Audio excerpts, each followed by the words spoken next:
नमस्कार, आप देख रहे हैं आर वॉइस न्यूज। आइए नजर डालते हैं प्रमुख खबर पे। केंद्रीय गृह मंत्री श्री अमित शाह बंगाल के दौरे पे आए हुए हैं, जिस दौरान उन्होंने मेदिनीपुर में पत्रकारों से सामना करते हुए क्या कहा, आइए सुनते हैं। कपाल पर लगाने का मुझे सौभाग्य मिला है। स्वतंत्रता संग्राम में बंगाल और बंगाली सपूतों का योगदान भारत कभी भुला नहीं सकता और खुदीराम बोस यही परंपरा के वाहक थे और वो वीर युवा था जिन्हें सिर्फ 18 साल की उम्र में अंग्रेजों के खिलाफ लड़ते लड़ते हाथ में गीता पकड़कर अपने आप को फांसी की को चूमने का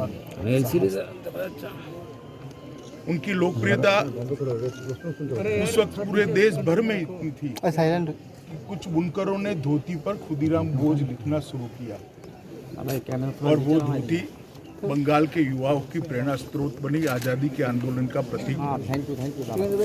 और वंदे मातरम का वो नारा जो खुदीराम बोस ने फांसी पर चढ़ते हुए बोला था, वो पूरे बंगाल और भारत के युवा का एक आज़ादी के स्वप्न का नारा बन गया। संजोग ही है कि आज ही के दिन राम प्रसाद बिस्मिल, अशफाकुल्ला खान और ठाकुर रोशन सिंह को फांसी दी गई। आज ये तीनों वीर शहीदों का शहीद दिन भी है।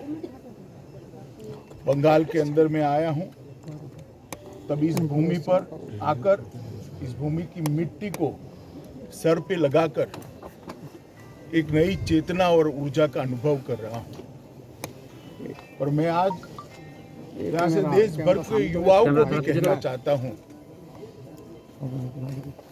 कि हमें देश के लिए मरने का मौका तो नहीं मिला है, मगर देश के लिए जीने का मौका हमें जरूर मिला है। और खुदीराम बोस को याद कर कर हमने उसी रास्ते को प्रशस्त करना चाहिए और मोदी जी के नेतृत्व में एक मजबूत, सशक्त, सुरक्षित भारत का निर्माण करना चाहिए। आज तीनों शहीद पंडित राम प्रसाद बिस्मिल, अशफाकुल्ला खान और ठाकुर रोशन सिंह, तीनों ने अपनी जान अंग्रेजों के खिलाफ लड़ते लड़ते दी थी। उनको भी मैं प्रणाम करना चाहता हूं। और बंगाल के अंदर जो ओछी राजनीति करते हैं, मैं इनको ये बताने आया हूं कि खुदीराम बोस जितने बंगाल के थे उतने ही पूरे भारत के थे, और पंडित राम प्रसाद बिस्मिल जितने यूपी के थे उतने ही बंगाल के थे। भारत के लिए संघर्ष करने वाले, भारत के लिए आज़ादी के लिए लड़ने वालों ने कभी इस प्रकार की ऊंची राजनीति की कल्पना नहीं की होगी। कम से कम आज शहीद दिन है और ऊंची राजनीति से सबने ऊपर आना चाहिए, ऐसा मेरा मानना है। मैं फिर एक बार खुदीराम बोस की वो शहादत को याद कर कर प्रणाम करता हूँ और सालों सालों तक उनका ये बलिदान भारत के युवाओं के लिए प्रेरणा स्रोत बनेगा और देश के लिए जीने का संकल्प लेने के लिए मजबूर भी करेगा, और जिन्होंने संकल्प लिया है उसका संकल्प मजबूत भी करेगा।